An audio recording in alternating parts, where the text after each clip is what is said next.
All right, what is going on, everybody? Welcome back to another day of SaberSim's DFS office hours. Today is Monday, July 22nd of 2024. Looking ahead here, we have a 9-game MLB main slate later this evening. For those of you who are new here, welcome. My name is Andrew. I'm one of the coaches over here at SaberSim. This is a show where we go over how to use the SaberSim app, answer any and all DFS related questions. Get your questions in one of three ways here. First off, send us an email, support@sabersim.com. Second way, post it live in the YouTube chat. Third way, post it in the office hours channel in our Discord server. If you're not in our Discord and want to get access to that channel, there is a link in the description of this video. You also get access to our similar channels, individual sport channels, and you get access to the rest of the SaberSim team. So can't say enough good things about the Discord. With that said, we do the show Monday through Friday, 4 p.m. Eastern, and we do the show on Saturdays at 11 a.m. Eastern. So tune in and get your questions answered. But it is Monday here, so we do have to announce the winners. This is actually our final week of the Max Challenge here. So I'm sorry, not the Max Challenge, the Golf Summer Challenge. I don't know exactly. The Birdie Battle of 2024, where we're giving away 2 Masters tickets. So if you go and look at the schedule here, the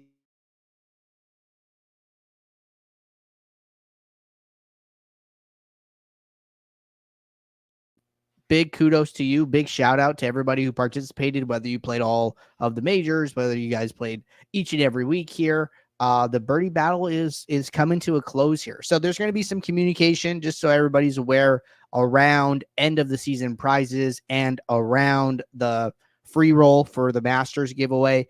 That is not going to be taking place this upcoming tournament. We're going to be, my understanding is, within about a week here, you should receive an email from us talking about what you achieved as far as end of the season prizes and more communication around the end of the season free roll. The free roll will probably be like 3 to 4 weeks out here. So we're going to take a little bit of a break, and we are going to circle back to the free roll sometime in August here. So expect more communication. Reminder, guys, we're not going to let this sneak up on you. We're going to give everybody plenty of time and plenty of notice to make sure that people can get entered, people can get their lineups in, people are aware of when the free roll is. So don't worry, we're not going to let it sneak up on you. We're not going to hit you with it last minute here. So just wanted to let you guys know what the future looks like here in regards to those things. But as far as what we have to do today, we have to announce the top finisher for last week's tournament. So they're going to get a custom SaberSim golf hat and an entry into the end of the season Masters free roll. There will be no drawing for a random entrant because there are no more weeks left in the Birdie Battle. So our top finisher for the week was E Smitty 11 with a 4th place, 444.5 points here. So congratulations, E Smitty. Our support team will reach out to you, letting you communicating to you about your prizes here. Just taking a look here, we actually did not have a winner during anybody who won the Birdie Battle. However, we had so many close finishes, right? 4th place, 3rd place, 2nd place, 5th place, 5th place. So SaberSim users finished 2nd, 3rd, 4th, 5th, and 5th again. We have an 8th place here. So a lot of top 10s, a lot of high scores, a lot of strong showings from SaberSim users. So we really appreciate you guys participating in these things. We're trying to, bring new prizes and get people interested in, DFS in a number of ways here. So thank you all for participating, and our team will be reaching out to you to let you know if you have earned any end of the season prizes here and how that all works. All right. With that said, let's get SaberSim pulled up here and let's jump into some questions, but did want to take a minute to talk about the Birdie Battle before jumping into our regularly scheduled show here.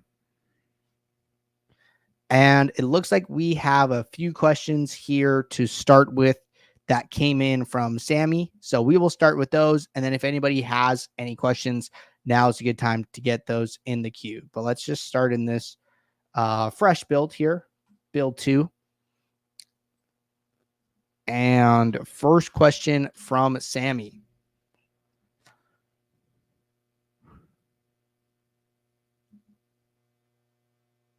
And question says, When referring to the min uniques, I feel that most of the angles to use are for the 150 max. Do the same apply to the 20 max contest as well?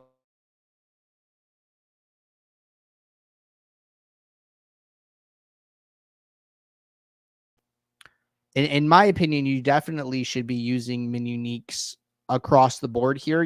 Whether you are building, 5 single entries in one build, I think you should be using min uniques. Whether you're playing 20 max, whether you're playing 150 max, I think you should be using it. Understand that, min uniques is how high you can go is typically a product of your lineup to pool ratio. So how many lineups are in the my lineups box versus how many lineups did you build in your entire pool? And the bigger that ratio, if you need 20 lineups out of 5,000, well, you're going to have more opportunities to get to a higher number of min uniques as opposed to playing, 500 lineups out of 5,000, right? So that's kind of what I'm referring to when I'm talking about this lineup to pool ratio. But you should definitely be using.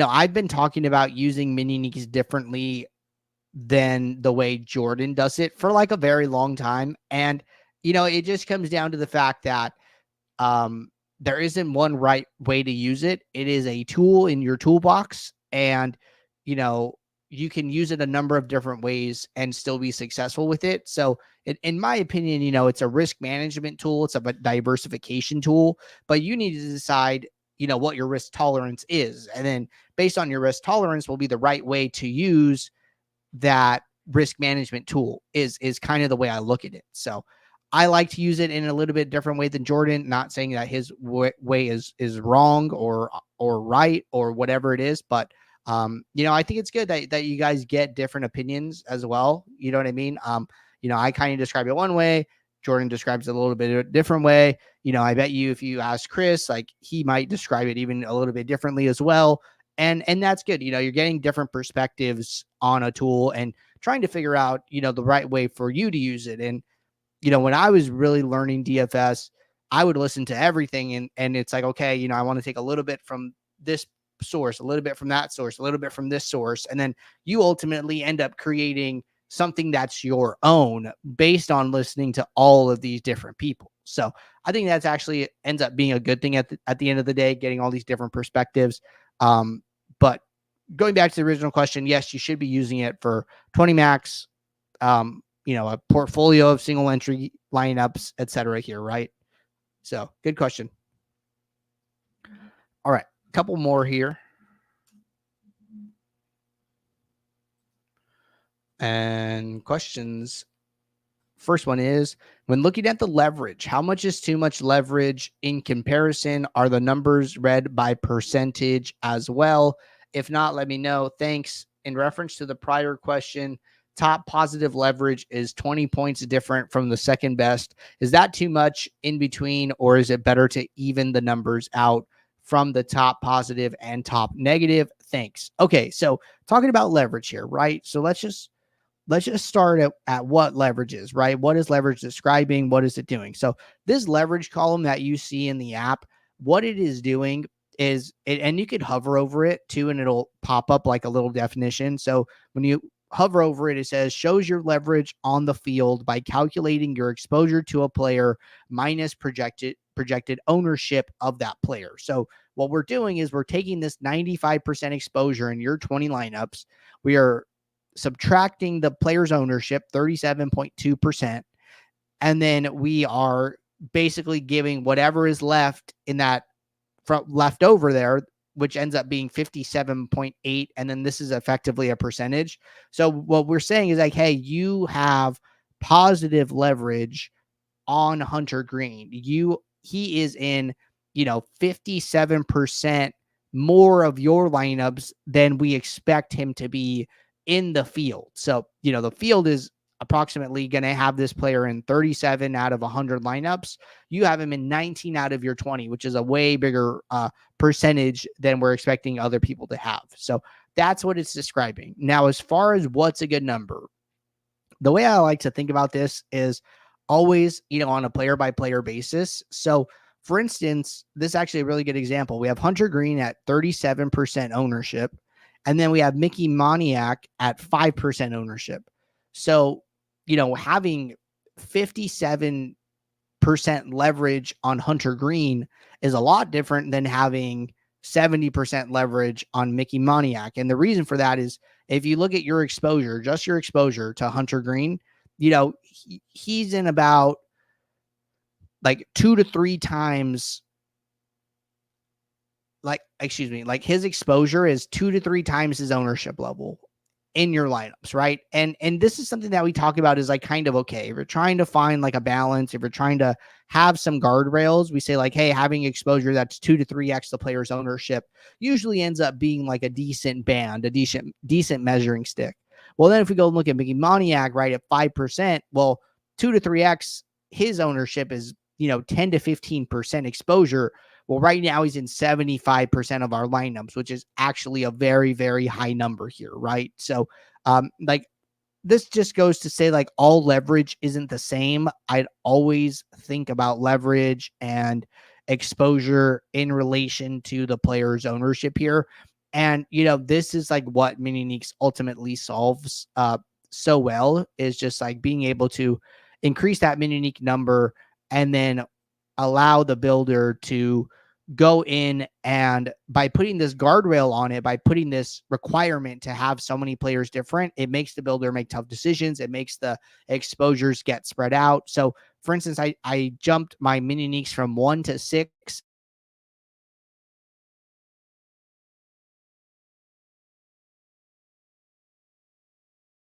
We have 5,000 lineups in the pool, right? And we only need 20 lineups. We've only gone down to lineup 82. So we're still in the top 100 lineups here.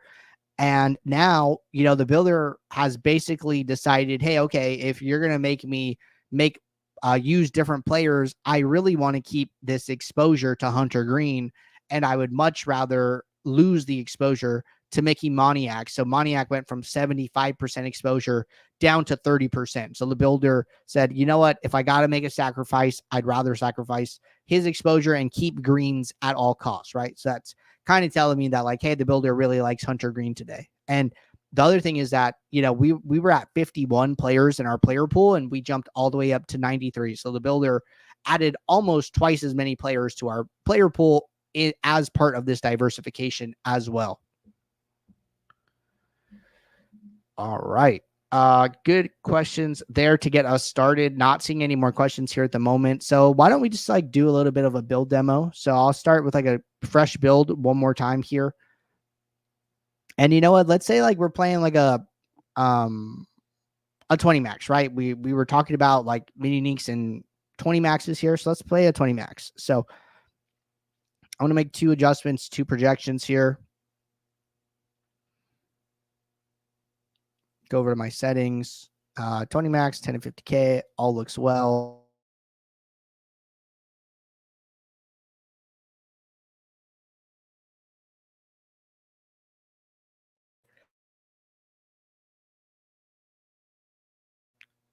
Excuse me. While lineups build, I'm going to go and create my contest sim. And let's look for a 20 max.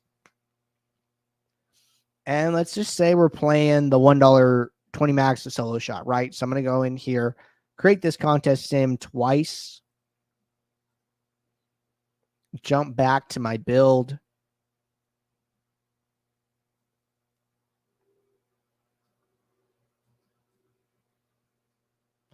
And these lineups are finishing up here. So I'm going to use the self sim idea here.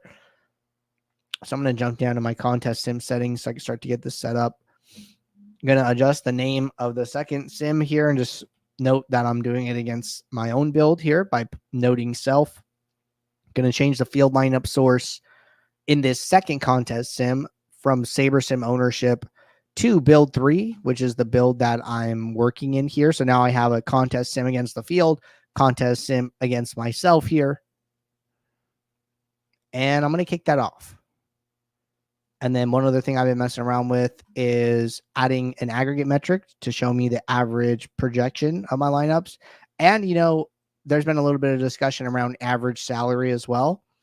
So let's just put both of these things up on the board, right? Average projection, average salary, got our 20 max, got our 20 max contest sim. We're running the sims right now, and we're just waiting for that to finish before we take the next step here. All right. So now that the contest sim finished, I'm going to go and change my sorting metric to the self sim risk adjusted ROI, which is what I want to use.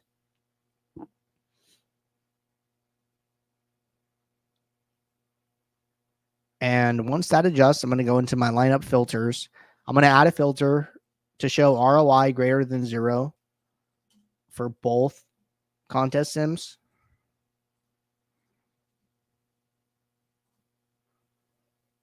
And I'm just setting up these filters. Boom. So all is well right here. I'm going to scroll down to the last lineup in my set of 20. So a couple things I'm noting, right? Okay, average projection is about 101 right now. Average salary is about 49.7. And we have about 62 players in our player pool. Great. So let's jump up the mini neeks and let's just see how this affects it, right? So a mini neeks of 6, we lose 1 point of projection, more like 0.9, 0.85. We've only had to go down to lineup 59. The last lineup in our set is still positive ROI. Players in our player pool are up to 92 here. Just taking a peek at some of these exposures. So getting Hunter Green in a lot of lineups and then pretty flat otherwise at the pitcher position. So we're just taking this one big stand on this pitcher. And then as far as our batters go, no batter in more than 40% of our lineups. Looks like we really like Boston tonight. So, I think it's like an opportunity to like maybe try going like a little bit higher. I might try and bump my mini uniques up to 7.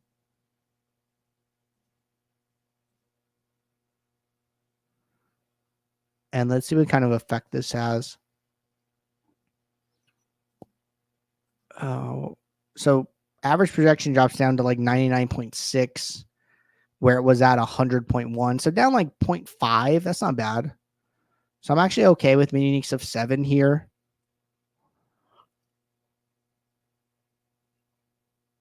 And then now instead of my highest exposed batter being 40%, now the highest exposed batter is 30%. We still have leverage on a number of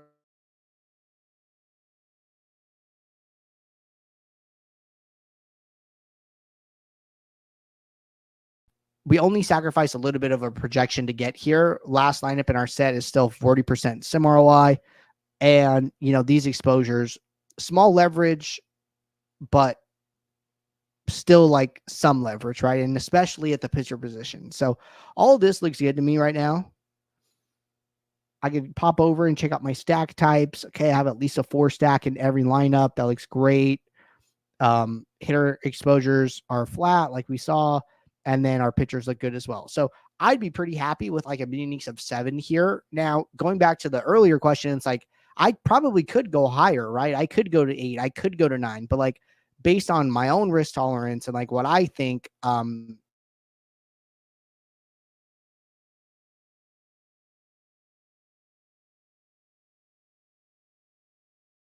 as far as finding a balance between risk and leverage. And so this is where I would settle.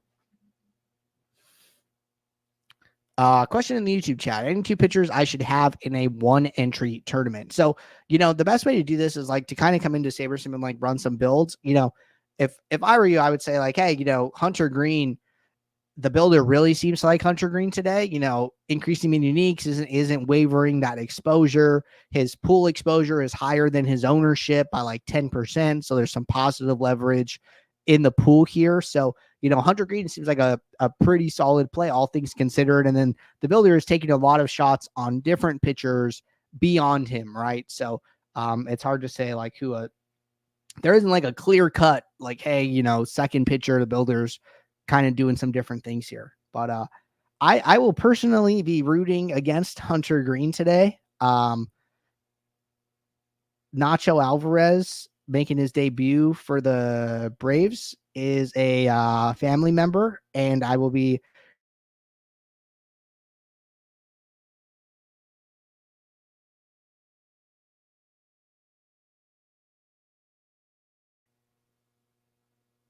I'm not particularly keen on how much SaberSim likes Hunter Green, unfortunately. Oh, I wonder if he's even in the player pool. I'm going to have to check this out after this to see if he's even on DraftKings yet. But that'll be interesting as well to see if he's not even in the player pool. But yeah, just a small note there. All right, taking a peek here. No more questions in the YouTube chat. No more questions in the Discord. So I think we're going to get out of here. Appreciate you guys tuning in. I will be right back here tomorrow, 4 p.m. Eastern for our next show. So until then, everybody take care. Good luck. I'll see you all. Thanks. Bye.